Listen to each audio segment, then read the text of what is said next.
Here's Jake Morris, our first player against Fedor Gorst in our grand opening, and Jake will be breaking. All the players coming in will be breaking. Jake is a local player. He's a 7 and 8 ball, a 9 and 9 ball. One of the most improved players I've seen in the years that I've been around Coldwater. I used to see him up at JT's Billiard Bar and Grill. He'd be up there from lunchtime till about 2 o'clock. I think he had an afternoon shift at work, and he worked very hard on his game.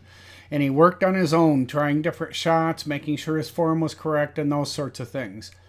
And that brings up something that you don't learn pool by just playing with your buddies.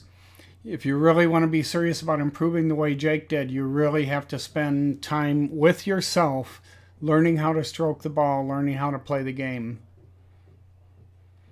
Well, Jake had a dry break, and so our professional player, Fedor, has a 1-ball shot and a breakout from it.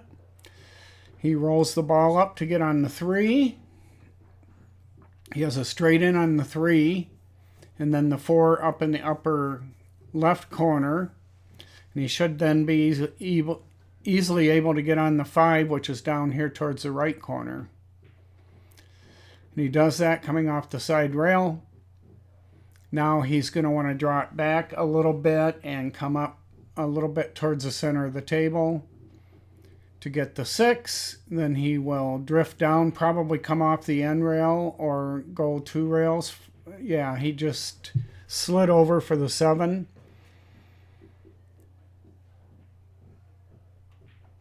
And this is a professional out as he comes across the shot line to finish off by putting the 9 up in the upper right corner. So that's 1 down for Jake. He's 0 and 1 against Fedor.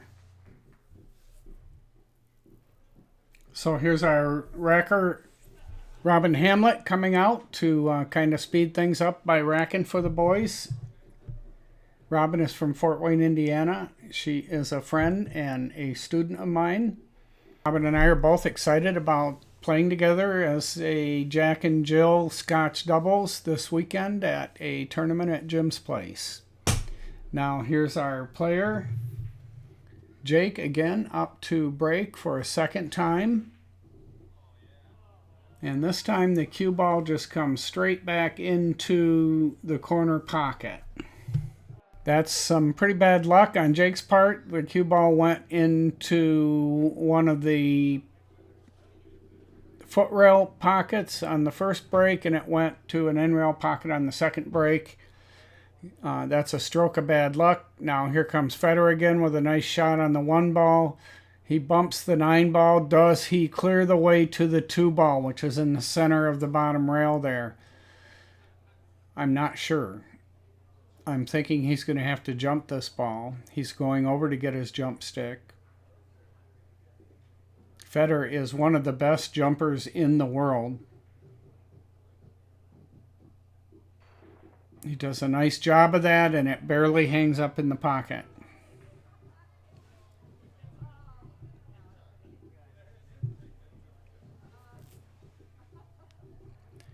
Now Jake will have a shot at that 2 ball, and his next shot will be at the 3 ball, which is positioned to the lower right there next to the 9. And I can't tell if that ball goes in the pocket. It might. If so, he'll line up for a pretty straight in shot on it probably, because he'll be coming right back over for the 4 ball, which is near the 2 ball. But he also has a possibility of carrying off the 3 into the 9 and pocketing the 9. Let's see what he does. He's got the bridge out. He put some low left on that. It looked like to go over and try and bump the 3. So he must not have been confident that that 3 would go into the pocket. Now, I'm not sure what he can do, because he also did not position himself for the carom on the 9 ball. So we'll see what he's going to do here. The 3 ball did go in that pocket, but it had to go into the left-hand part of that pocket. And he barely had any room, which explains why it was that he did not just go for that shot to start with. He was hoping to bump it out. I think that if it went, his smarter shot might have been to just shoot at that ball. Now he has shot the 4 ball. He's gotten back right near the 5 ball, which is in the upper right corner from our picture. And he's getting out the bridge again to reach across this big 9-foot table. He will be wanting to bring that cue ball out to the center of the table to get on the 6, because he needs to come down over towards the center for the 7 again. He's gotten to the center of the table. He's able to cut above that 6 ball and come back across for the 7. He'll want to be above the 7.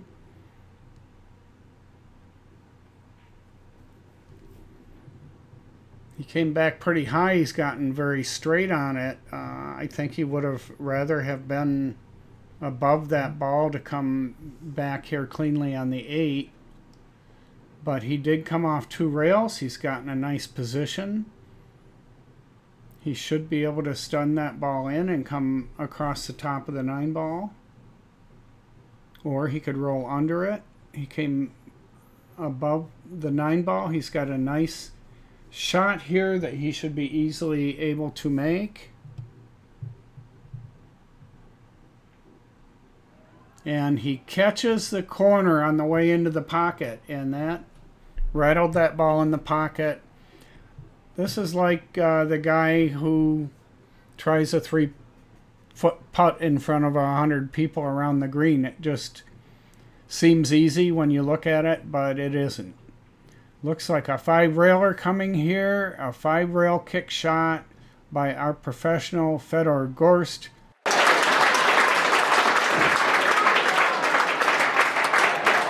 And he makes it and gets a big applause from the audience.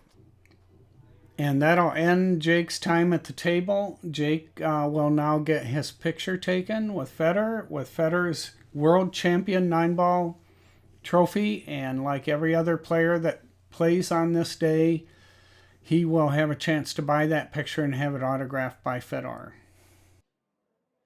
Nice playing, Jake.